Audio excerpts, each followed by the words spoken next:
அருட்பெருஞ்சோதி அருட்பெருஞ்சோதி தனிப்பெரும் கருணை அருட்பெருஞ்சோதி எல்லா உயிர்களும் இன்புற்று வாழ்க கொல்லா நெறியே குவலயமெல்லாம் ஓங்குக. திருவருட்பிரகாச வல்லற்பெருமான் அருளி செய்த திருவருட்பாவிலே அருட்பெருஞ்சோதி அகவல் ஒரு பதிகம். அதற்கு திண்டுக்கல் சுவாமி சரவணானந்தா அவர்கள் உரை விளக்கம் எழுத வெளியிட்டிருந்தார்கள். தலைப்பு எண் 224 தனி அன்பு. உபதலைப்பு எண் 5.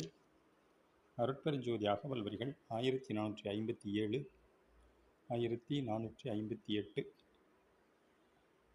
முன்னுதல் வியத்திட ஒளிமுகம் மலர்ந்திட தண்ணிய உயிர்ப்பினிர் சார்ந்ததும் விட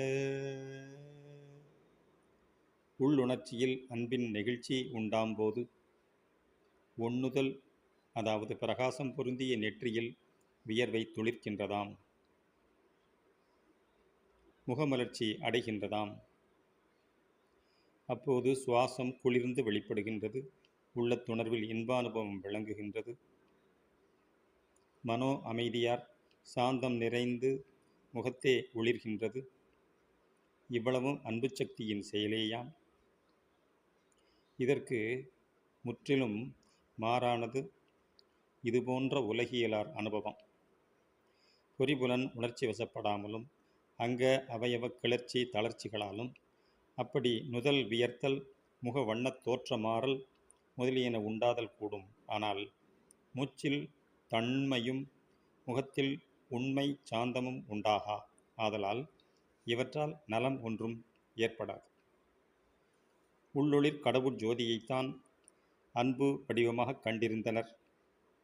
அச்சொல்லால் அடிமுடி தொட்டு நிற்கும் ஆண்டவர் நடுத்தலையுள் பகர உகர உண்மை விளங்கத் திகழும் நிலை கண்டு சார்ந்து வாழ்வதே அன்பு வாழ்வாக கொண்டனர். இந்த அன்பையே சிவமாக கற்பித்தவர்கள் இந்த அன்பு நிறை வாழ்வை சிவானந்த பேரின்ப நிலை என குறித்தனர்.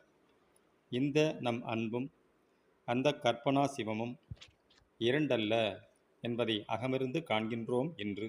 ஆகவே அகத்தே அன்பு நிலை நின்று உருகி உலகிற் செயற்படும் போது மேற்படி ஒண்ணுதல் வியர்த்தலும் ஒளிமுகம் மலர்தலும் தண்ணிய உயிர்ப்பினிற் சாந்தம் ததும்பிடலும் உண்டாம்.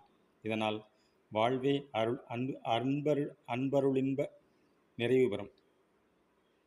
அருட்பெருஞ்சோதி அருட்பெருஞ்சோதி தனிப்பெரும் கருணை அருட்பெருஞ்சோதி தயவு.